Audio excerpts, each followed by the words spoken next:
Bonjour.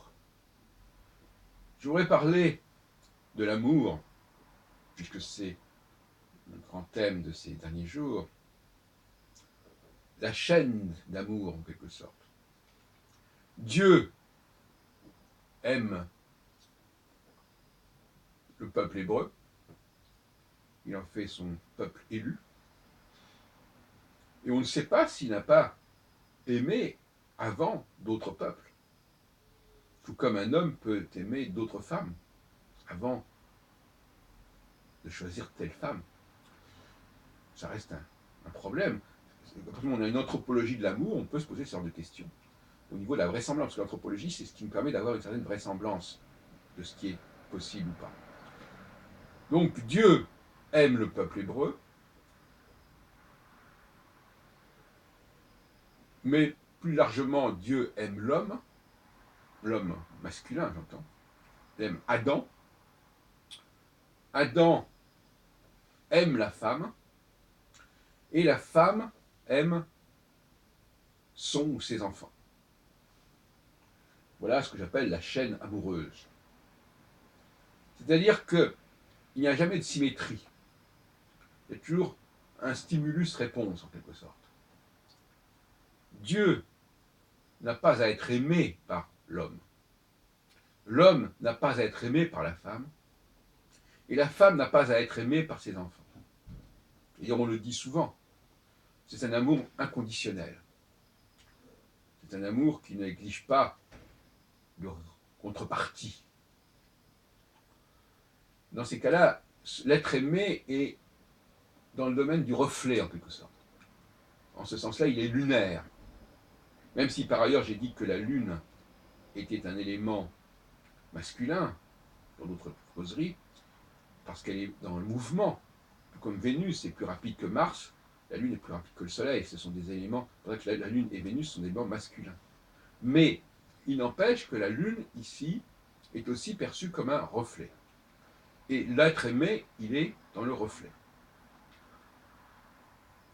C'est-à-dire que l'homme se voit refléter l'amour qu'il porte à la femme, par la femme elle-même, par ce que ça provoque chez la femme.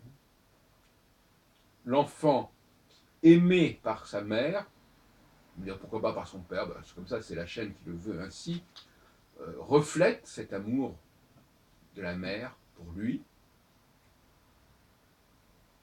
tout comme la lune reflète évidemment la lumière du soleil, comme les planètes reflètent la lumière du soleil. Et dans d'autres systèmes, peut-être qu'il y a d'autres planètes qui reflètent la lumière de l'étoile centrale, fixe. Donc, il n'y a pas de on s'aime, ça ne veut rien dire on s'aime.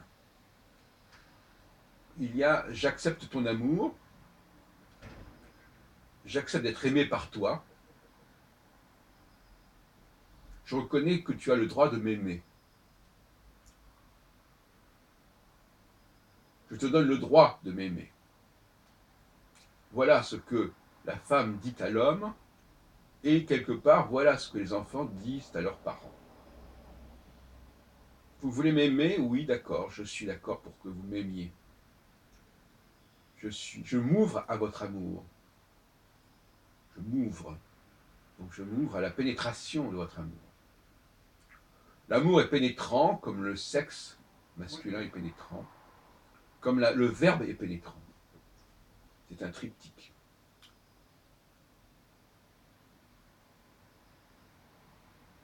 Donc, revenons un peu sur tous ces points, très rapidement. Dieu a besoin d'aimer, et celui qui aime a besoin d'aimer. Et l'autre a probablement besoin d'être aimé. Puisqu'il va aller vers celui qui aime, celui qui est capable d'aimer, il va aller vers lui pour être fécondé par son amour, par être ouvert par son amour. La femme est peut-être même celle qui va vers l'homme et qui va lui demander d'être aimé par lui. Ça ne veut pas dire forcément, c'est le récepteur. J'ai déjà dit à plusieurs fois, parfois c'est le récepteur qui instrumentalise l'émetteur. Il est possible que le peuple hébreu ait forcé, en quelque sorte, Dieu, son Dieu, à l'aimer, à s'occuper de lui, à le protéger, à le guider. Donc les choses ne sont pas aussi simples que cela. Un homme qui regarde un peu ce qui lui est arrivé dans son histoire amoureuse, peut-il dire que c'est lui qui a voulu aimer? Ou est-ce que c'est une femme qui est allée vers lui et qui lui a fait comprendre qu'elle voulait être aimée par lui, qu'elle était d'accord pour être aimée par lui, qu'elle était disponible pour lui? Vaste débat. Est-ce que les enfants ne sont pas également ceux qui forcent leurs parents, en quelque sorte, à les aimer? Après tout, un enfant, c'est touchant, c'est quelque chose de fascinant. Est-ce que cette demande d'amour n'est pas plus importante, plus déterminante que la volonté d'aimer? Est-ce qu'elle ne révèle pas la volonté d'aimer? Donc les choses ne sont pas si simples, en effet. Le récepteur, dans bien des cas, on en a parlé souvent ici à propos du rapport de l'homme avec les astres, parce que aussi quelque part, les hommes qui vont vers les astres, ils sont dans une demande d'amour aussi par rapport aux astres.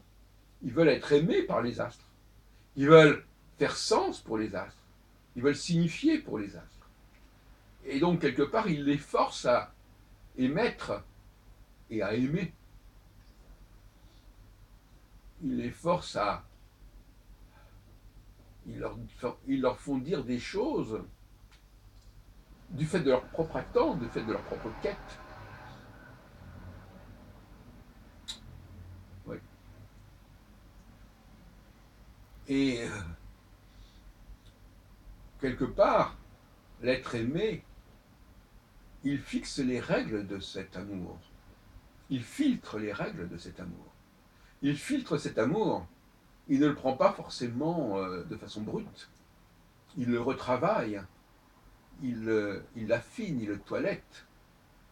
La femme n'accepte pas l'amour de l'homme de façon brute. Elle pose ses conditions. Elle apporte son filtrage. De la même façon que l'astrologie ne saurait être en aucune façon réduite à l'astronomie. L'astrologie veut bien, effectivement, enfin, l'astrologie, c'est-à-dire l'homme astrologicus, l'homo astrologicus, veut bien, effectivement, être conforme, vivre en conformité avec les astres, mais ça ne veut pas dire qu'il n'en détermine pas, quelque part, certaines règles, certaines conditions. Bien sûr, les astres sont là, mais il va introduire une interface, il va, quelque part, fixer des modalités particulières. Et ces modalités, ces modes, c'est-à-dire c'est cette division en 4 dont je parle souvent. Ils n'acceptent pas, les hommes n'acceptent pas qu'un cycle soit complet, que Saturne mette 28 ans autour du Sol, de la Lune, enfin de la Terre, du Soleil, comme on voudra. Il veut que ce soit un cycle de 7 ans. Donc il ne change pas la révolution de Saturne, bien entendu, mais il la structure, il la balise à sa façon. Et les astronomes, eux, ils font de mauvais procès aux astrologues en leur disant mais vous ne respectez pas la réalité astronomique et vous vous dites astrologue. Mais les astrologues n'ont pas à respecter la réalité astronomique telle que les astronomes la voient. Ils ont le droit de la repenser, de la reformuler. Ils ne sont pas obligés de prendre tout ce que les astronomes leur apportent, leur donnent, découvrent. À commencer par les planètes qui ont été découvertes depuis la fin du XVIIIe siècle. Ils n'en ont que faire de ces planètes. Ils n'en ont que faire de ces hésitations pour savoir si Pluton est une planète ou pas, ou s'il y a une autre planète qui se balade au-delà de Pluton et qui mettraient des siècles et des siècles pour faire le tour du Soleil. Ils n'en ont que faire. Et il y a des malheureux astrologues qui sont à la solde de ces astronomes, qui nous parlent du zodiaque, alors que le zodiaque, justement, c'est la bête noire de l'astrologie. Le zodiaque, il est rejeté par l'astrologie, il est rejeté par la théorie des 4 éléments, il est rejeté par la théorie des domiciles planétaires, il est rejeté par la théorie des modes, c'est-à-dire cardinaux fixes mutables. Tout ça fait que le zodiaque, il est contenu, il est reporté, il est repoussé au-delà des frontières de l'astrologie. Mais il y a des astrologues, une sorte de barbares, qui veulent réintégrer le zodiaque dans la pensée astrologique, et ça a des effets désastreux. Ça crée des confusions pas possibles. Et il faut se débarrasser du zodiaque, le laisser aux astronomes, le laisser à ces astronomes qui veulent créer leur propre astrologie, mais qu'ils le fassent s'ils le veulent.